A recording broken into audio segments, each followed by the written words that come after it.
All right. Hi everyone. Back to the YouTube. Oh my goodness. We've got a wild dog behind us. Welcome back to the YouTube. Thanks for tuning in. It's been a while. Got lots to fill you in on. Obviously, new bike, so that's wicked. And also, I wanted to stop in and kind of clear the air and make sure that we're all on the same page as the year goes on, with hopefully lots of videos, etc, etc. Before we get onto the bike, basically, if you are involved in the mountain bike industry at all, you probably understand that it's all a bit strange and confusing, what with nuke-proof closing doors for at least now. Plan A was to be doing full-time World Cup racing, primarily enduro. Sadly, that is not going to be the case this year, but we have still managed to build an absolute rig of an enduro vessel, and I will be doing some racing, just sadly no World Cup stuff. That being said, I am going to be at a lot of the World Cup events doing photo work for ESO, Warner Brothers, etc, etc. If you know any of the media guys, I'll be basically doing Dan Heron's job, so shout out to that guy. Really excited about that. And then alongside doing a bunch of photography for the year, I will, like I said already, be racing this Ibis HD6 at lots of the British races, Tweed Love races, and also Stone King Rally, aka Trans-Provence. So pretty busy year. Not the year that I had planned primarily, but still going to be a really good experience, and we'll see where we end up by the end of it. But anyway, to cut to the chase, the reason I wanted to be doing this video was because the amazing people at Tweed Valley Bikes built this rig up.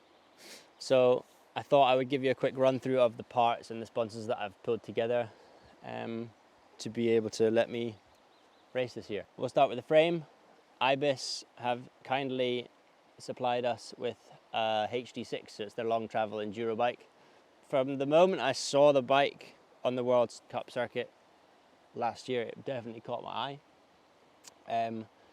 And after riding it for a couple days, it kind of pulls the best bits from both the bikes that I've ridden over the last 2 years together, and kind of puts it into a bit of a mean vessel. So size 3 this is, which is the equivalent of a large. I've swallowed my pride and I'll admit that I've probably been on slightly too small a bike up until now. It's a mixed wheel bike, which is kind of cool actually. I think I've enjoyed riding the 29er, but I think it's time for a bit of a change and ride the bigger frame, but with a small wheel on the back will be a really nice kind of pairing of characteristics.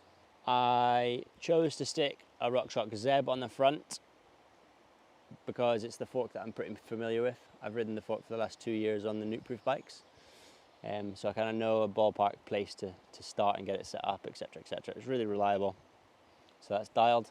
And then the Float X2 shocks, just what the frame came with, so it's been kind of cool actually getting to use a Fox shock again.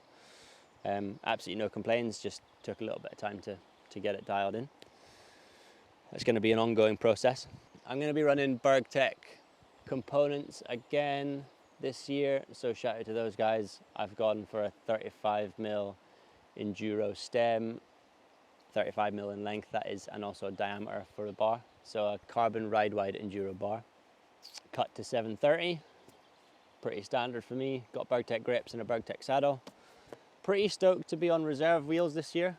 They're a carbon wheel, which means they're very stiff, and the bike itself is quite flexy. Those two characteristics pair really good.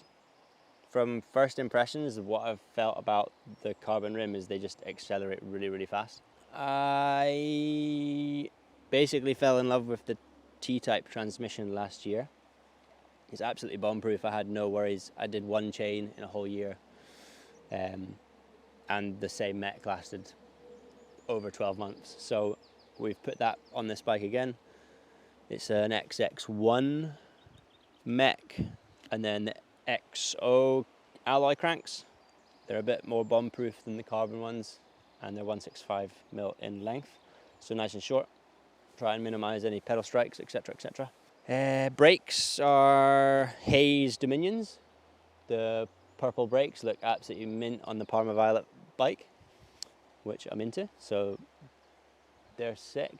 I've really enjoyed them. I've ran SRAM brakes for the last 2-3 years, so the lever throw on these are just a little bit lighter. I feel like that's going to help with farm pump, etc., which is something I struggle with. So anything that mitigates that is a bonus for me. Tires, once more, I'll be riding for Maxxis, which is a dream come true. Basically, the tried and tested Assegai front, DHR2 on the rear. I've gone double down on the front, again, to kind of try and save my hands. And then downhill casing, rear max grip with a Cushcore liner as well, the trail one. Pedals are thanks to Crank Brothers. I'm going to be running Crank Brothers pedals and shoes, so shout out to those guys. Again, I've ran these from day zero and just absolutely no problems. Super easy to clip in and out of, and just no problems. So it's pretty dialed. Can't end the video without saying thanks to Mudhugger, probably one of the longest standing supporters I've had. I think we linked up back in 2013 or something. So it's a product that I think people kind of forget about, but especially living in Scotland, you just can't ride without a mudguard these days. And this is the go-to. Just the shorty, bolts direct onto the Zeb, loads of other attachments.